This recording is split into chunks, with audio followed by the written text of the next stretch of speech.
Alright everyone, I've finally done it. After saying I would do one at 500 subs and then one at 10,000, here we are at 20,000 subscribers. Okay, in reality it's closer to 23,000, but who's counting? Anyway, this is meant to be fun, so please don't take my answers super seriously, as I'm going to try my best to answer these questions, but not really in great depth. At most 3 minutes per question, and please remember it's just my opinion, an opinion of a 22-year-old who probably hasn't read as many books as you. Alright, question 1. Starting with a question from Mark Kyle 5895. What would have happened if Lion and Admiral Beatty had also blown up in the battlecruiser action at Jutland? Aside from the "there seems to be something wrong with our bloody ships today" quote, and Major Harvey not making it into the history books, what would happen next? I think the first thing we have to do is have Alexander Grant, the gunnery officer on Lion, not transfer to the ship and make the changes he did to the gunnery safety on board the ship. You know, having the anti-flash doors reinstalled and pleading with the gun crews to not have the powder bags outside the magazines. So with Grant not on board, we can say that gunnery safety is akin to the other battle cruisers in the fleet and not substantially better. Making it so when Lion's Q turret is hit just after 4 p.m., she did have a similar explosive demise to the likes of Queen Mary and or Indefatigable. Following the demise of Lion, Beatty, and his entire staff, command of the 1st and 2nd Battlecruiser squadrons would fall to Admiral William Pakenham in New Zealand.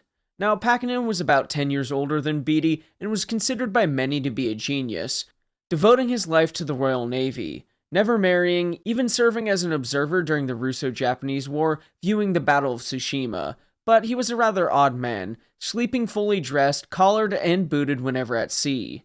Others, including Admiral Beatty, thought he was a bit slow at sea at times, not grasping the situation as quickly as he could have been. With that being said, I think after the loss of Lion and the confused situation, Pakenham turns north much sooner than Beatty, thus avoiding the loss of Queen Mary. With Pakenham being a rather detailed man and officer, I feel that the confusion that persisted between Beatty and Rear Admiral Hugh Evan Thomas isn't an issue in this scenario, so the run to the south would come to a close sooner, and the run to the north would begin with Pakenham with the remaining battle cruisers and the 5th Battle Squadron in tow sooner than in our timeline. I think both Hipper and Shear pursue the British ships, but beyond that, it's hard to say. Feel free to disagree with me in the comments, but it's how I feel. I will take this time to say that I understand all the hate in the comments that I see about David Beatty, but I think one thing people need to take into account is the fact that the man, at least personally, was very brave, which can be seen in his service in the Boxer Rebellion, but some of his decisions, actions, and so on were very interesting looking back on it with 2020 vision. Question 2, this next one comes from my friend Anchored Past, another naval history YouTuber.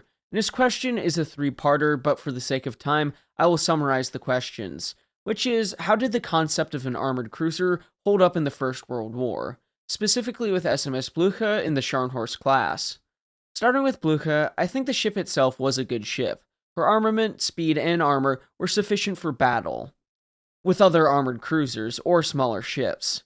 I think having placed her in the first scouting group with the other large cruisers and or battle cruisers wasn't a great idea, as she could not match their speed, armament, and armor of the other German ships, leading to the disaster at Dogger Bank. She had no business being there as the British guns pounded the ship, and although she did take a lot of damage, it was just too much. I think a more appropriate role would have been as flagship for the second scouting group of the other cruisers, but she was just such an odd ship due to her size and her design history. But now that I'm thinking about it on the fly, I think another good role would have been as flagship for the German East Asia Squadron. She might have been able to perform well in that role with the Scharnhorst and Gneisenau. Now again for the Scharnhorst class, I think they're an excellent example of armored cruisers who fulfilled their intended role, outperforming other cruisers and older ships at Coronel. It just so happens that in the Battle of the Falklands, they ran into the ships that were meant to destroy them. Also, no, I don't see a way for von Spee to win the battle. He was outmatched. One last thing though, reach out for a collab, you know my email. Question 3, Gotham State Police asks, what do you think would have happened if Madagascar became a Kriegsmarine base? Would the Germans limit their operations to subs and small ships, or would large surface vessels occasionally sortie out into the Indian and Pacific Oceans? If they do, would they focus on commerce raiding, or would they join the IJ in fleet actions, assuming it happens in late 41 or early 42? Well, U-boats did operate in the area during the Second World War and had limited success. But to be a bit of a party pooper on the question, I think the establishment of a major Kriegsmarine base would have taken a lot of time and effort to set up. Getting the men and materials there would have been difficult, and in reality, probably would have stirred the Allied invasion of the island much sooner than in our timeline, which occurred in late 1942. Just for fun though, let's assume they have a base on the island. What would they have done with it? I think slightly more U-boats would have operated in the Indian Ocean and other parts of that area of the world than in our timeline, and would have had an impact on the trade to India. I don't think it would have been as significant because the Germans had a limited amount of U-boats and were focusing on the Atlantic more than anything. I think what would have been interesting is seeing some of the commerce raiders, either auxiliary cruisers or ships like the Admiral Scheer, operate in the Indian Ocean more freely, as remember the Graf Spee and Admiral Scheer both operate in the South Atlantic and beyond. I do think the Germans focus mainly on commerce raiding, as operating with the Japanese would be difficult. Not only with supplying the German ships, but communication would have been a serious problem. Corporal Yumi Nagumo 6574 asks if we will see a video on SMS Moltke anytime soon, and will you cover some of the little ships from World War I or the Japanese involvement in the First World War? Well, starting with Moltke, boy do I have a story for you guys. In June of 2024, I had a 45-minute long video on Moltke ready to go. It was going to be the longest video to date on the channel. I had it recorded and 3/4 of the way edited, when disaster struck. Something happened to the save file, it got corrupted, or I misplaced it, and lost everything. So I've dubbed that video the lost video.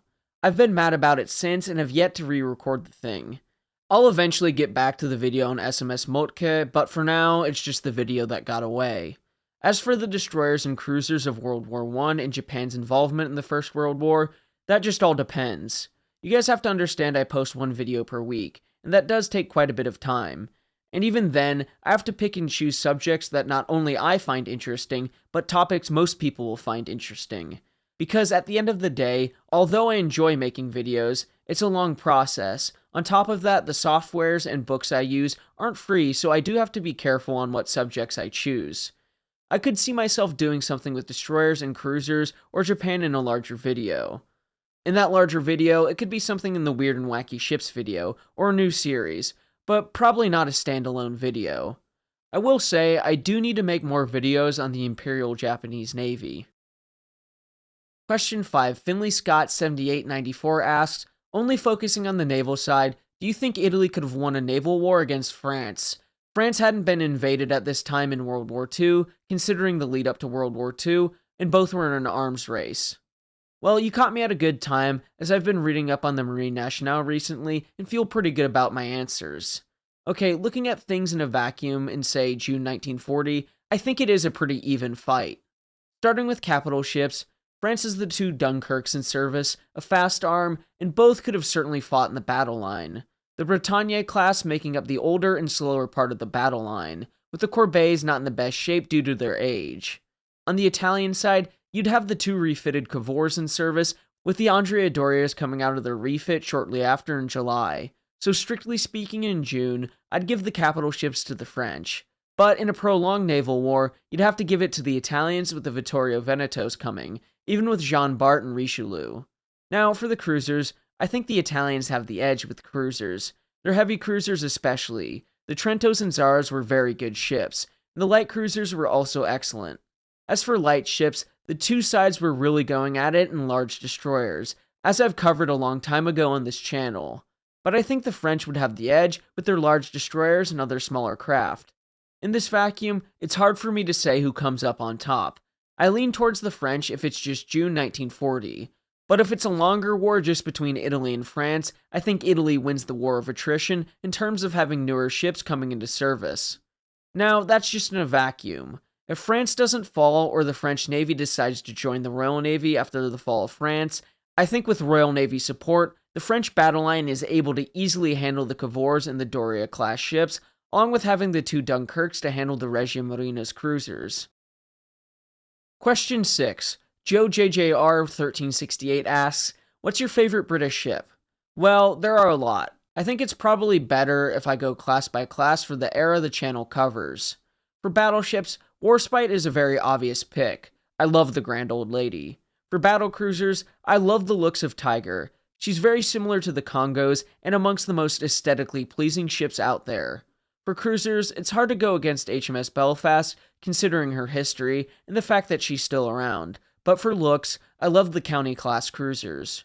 For destroyers, it's a tough choice between HMS Cossack and HMS Glowworm, purely for their stories and heroics. Although overall for a class, the Tribals are my favorite. In terms of submarines, it's the M class no doubt. What's not to love about submarines with 12-inch guns and then their future conversions? Smoker Jim poses the question, as I found you from your collab with History of Everything, do you think you will do more collabs with creators? And do you think you'll join the Orbit/friend group of History of Everything? Well, thanks for coming over from his channel. I had a lot of fun with that video. I would like to collab with other creators. It's just a matter of coordinating things. It's not an easy thing to do, especially across the world.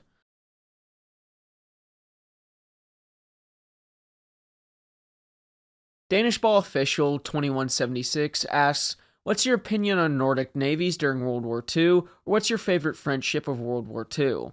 I will answer the second one first. It's Dunkirk. I love the design and the looks of that ship.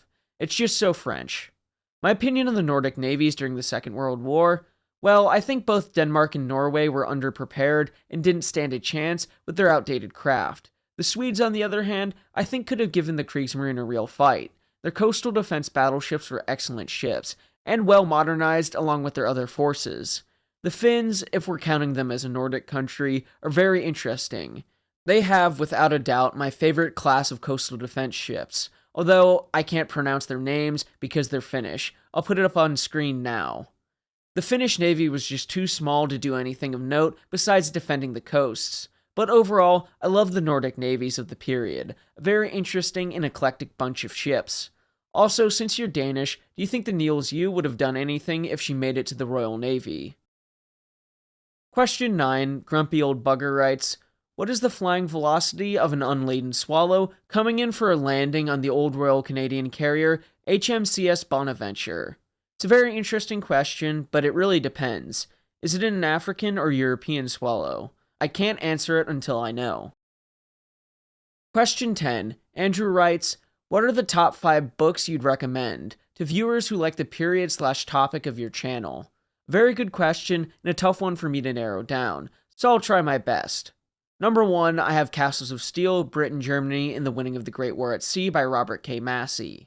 Being able to summarize the entire First World War into a thrilling narrative is so amazing.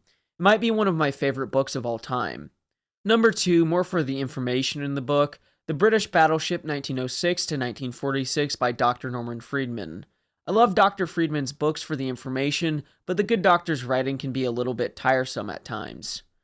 Number 3, Russian and Soviet Battleships by Stephen McLaughlin. It's back in print thanks to Drakenifel. It's an excellent read beyond the technical information, as Russian and Soviet ships aren't very well known. 4, it's really hard for me to narrow this one down, but Warships of the Kriegsmarine series by Gerhard Koop and Klaus-Peter Schmolke, as they're the best source in English for the German ships of this period, in my opinion. Number 5, The Last Stand of the Tin Can Sailors by James D. Hornfisher is a great read about Taffy 3. And honestly, anything the late great James D. Hornfisher wrote is great. There are so many great books out there, and off the top of my head, some of the other books I recommend are Any Naval History by Aidan Dodson, Ian Buxton's Big Gun Monitors, Design, Construction, and Operations 1914 to 1945, and of course, anything to do with Ermino Bagnesco for the Regia Marina.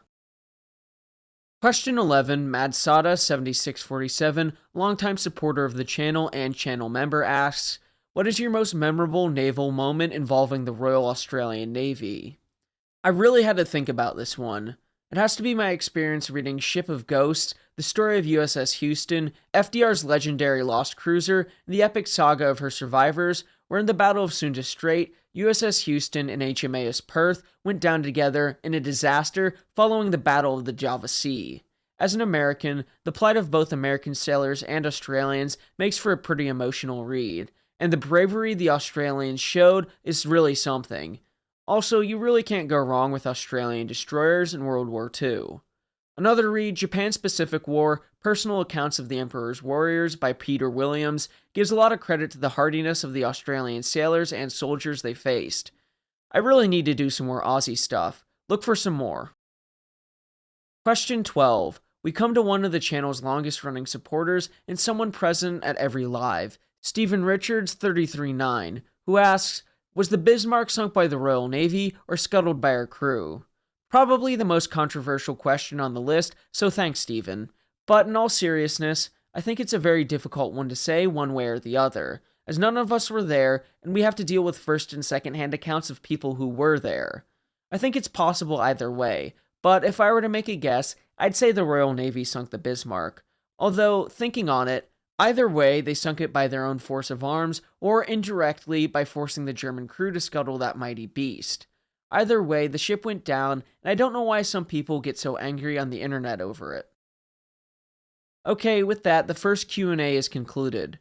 I didn't get as many questions as I thought, probably because I didn't do a great job of advertising it. We'll see about one in the future, maybe another milestone. That one might be live, who knows? Thank you to all who wrote questions. It's fun thinking about them. Anyway, thank you all for the continued support. I don't really have the words to describe my gratitude beyond thank you from the bottom of my heart.